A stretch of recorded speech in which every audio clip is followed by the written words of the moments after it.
What's up, everybody? Welcome to another new multiplayer season. We're going to jump in here as my fifth placement match, but I'm getting ready for the Kalevala event that is, as the time recording, tomorrow.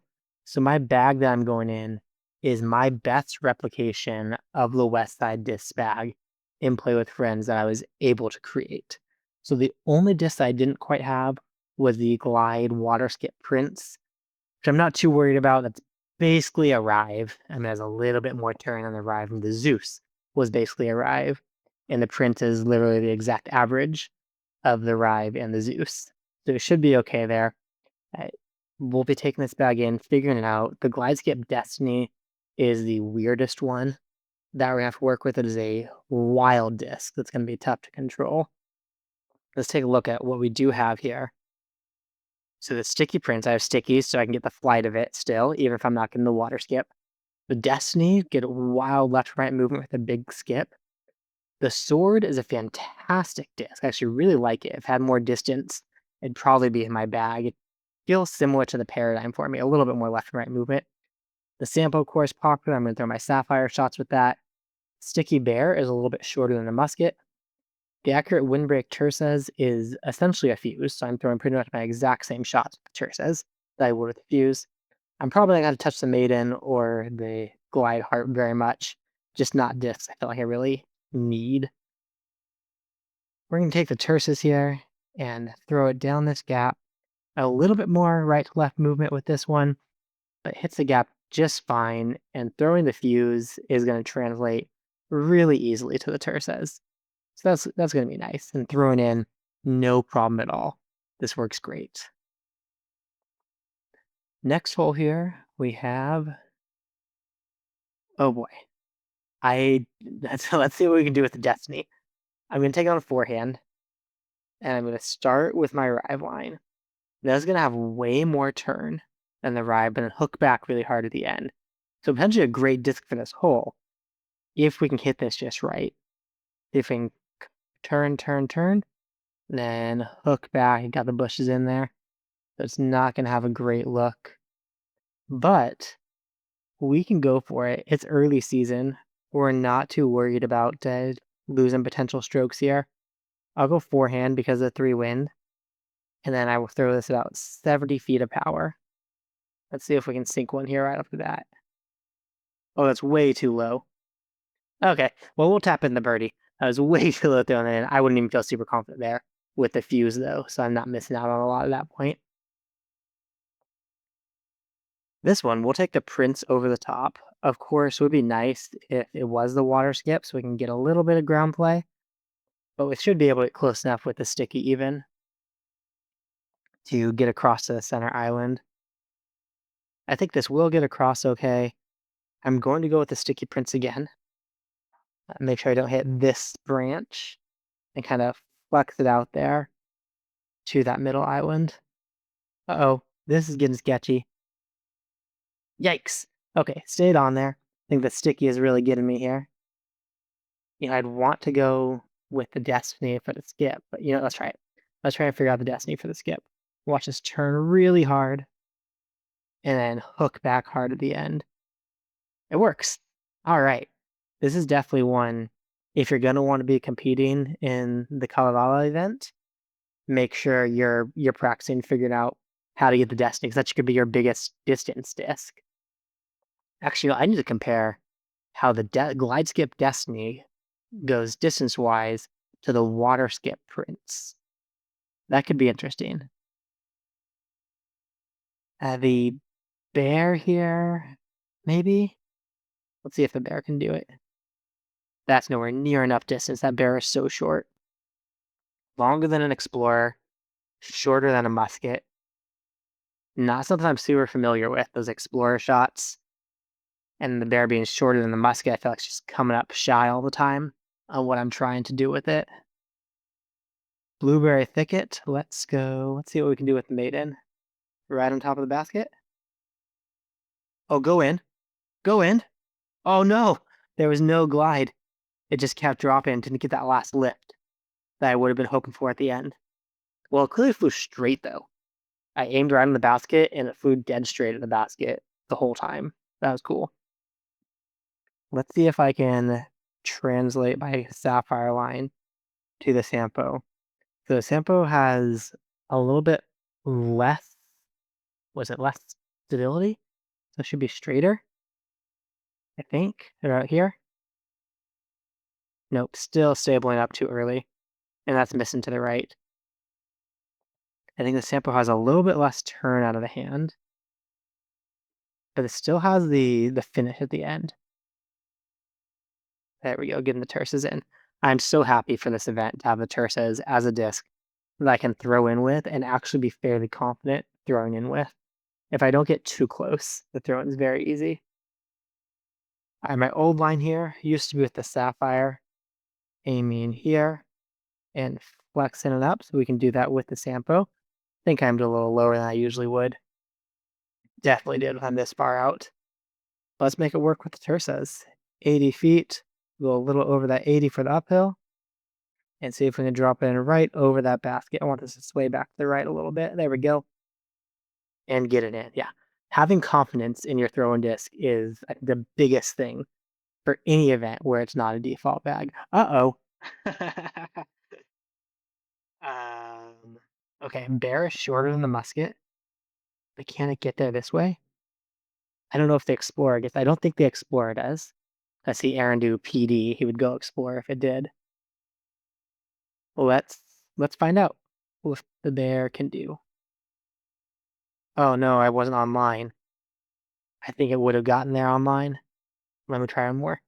One more. I'm not going to give it that Heiser and go out of the hand this time. And it still did it. Go, go, go, go, go, go, go. Yeah, made it to the island. So the bear can do it. Nothing really matters. It's going to be a brand new course that I don't know anything about going in. But that has, yeah, just enough less distance than the musket that I was able to squeak its way there. Finally, it's a good win for me with this bag because if I don't have water skip, thankfully, most people are not going to be water skipping this. Get through, get through. Nope.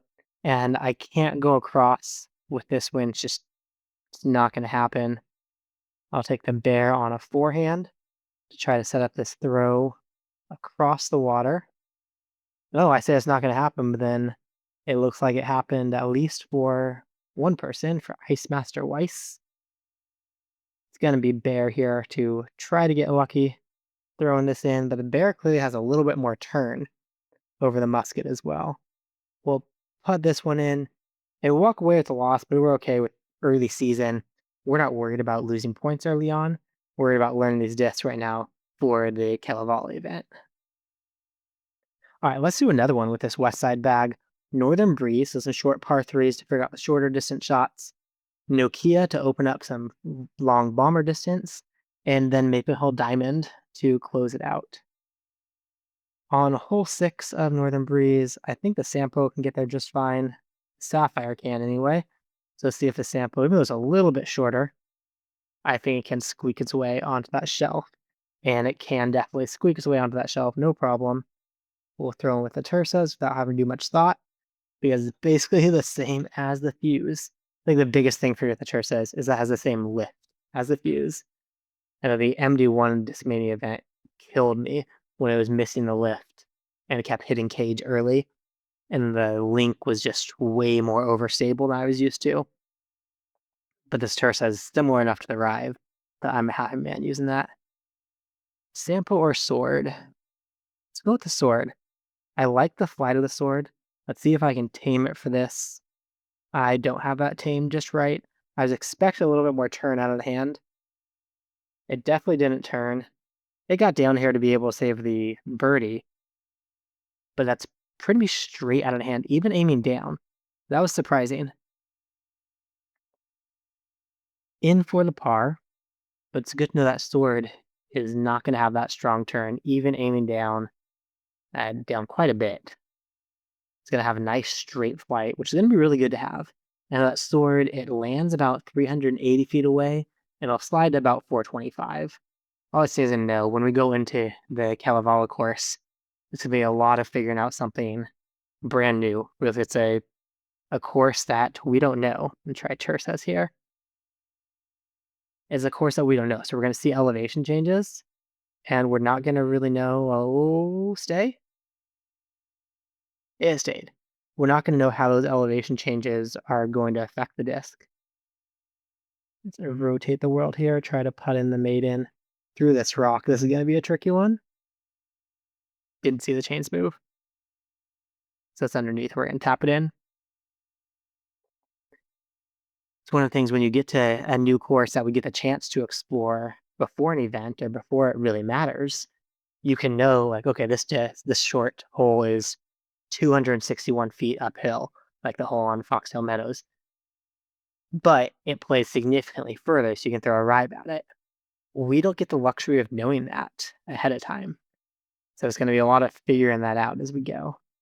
Let's get the sword out here. Hold it, hold it, hold it. Yes. Oh, nice. I really, really like the sword. That's a good disc. This is whoa, an eagle. Slime V. That was awesome. I'm not going for that. See if I can just get the bear in here. Yep, the bear fades hard enough at the end. It'll be here next to it, which is nice knowing a little bit shorter than the musket, because that musket disc would have been a little bit too far for where I was on that course. Tridactyls across and hoping knocking down his birdie. So we're middle of the pack right now. Losing to Tridactyl tied up with Slime. Okay, I've been going with my diamond or something really understable on a backhand here. But I think now that I have this wind, or this bag, I'll just flex that prince up the gap. And this should work if it doesn't roll down that hillside. It doesn't. It's going to get there. Like I said before, the prince... Oh, that's a harp. The prince is basically the exact same disc as the rive. Though, I mean, I'm going to have to get used to the water skip, but I'm seeing like no difference here in the flight that it's having from when I'm used to throwing my sticky rive, or roll rive is what I've been doing.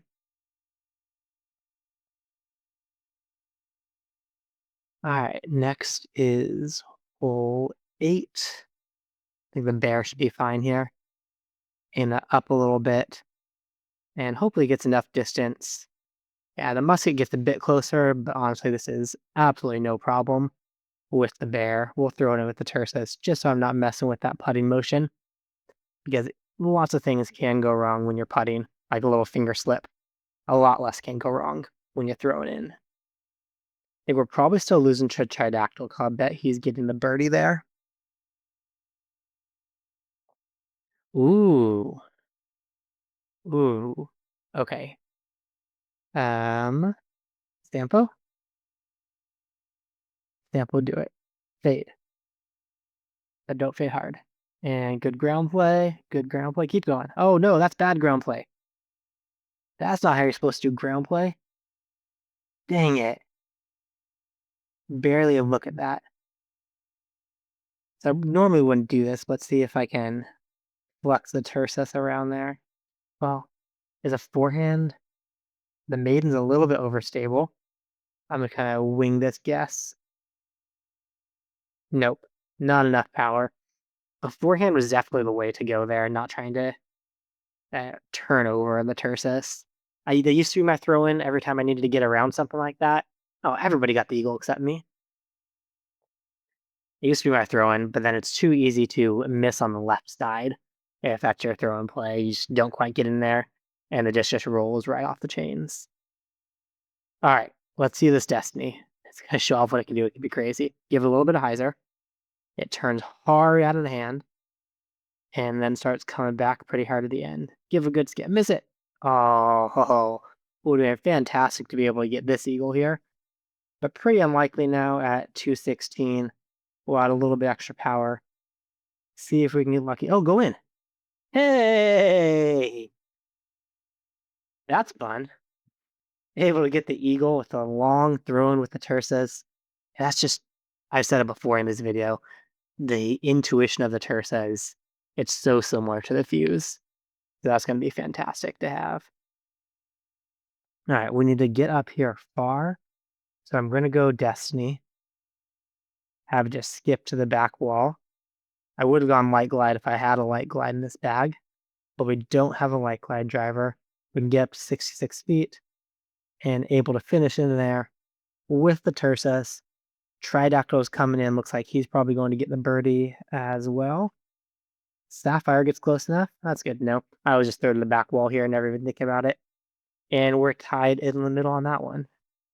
Thanks for watching, guys. Hope you enjoyed these, and good luck in your preparations for the Kilo Volley event. And hopefully in that event, you can stay bogey free.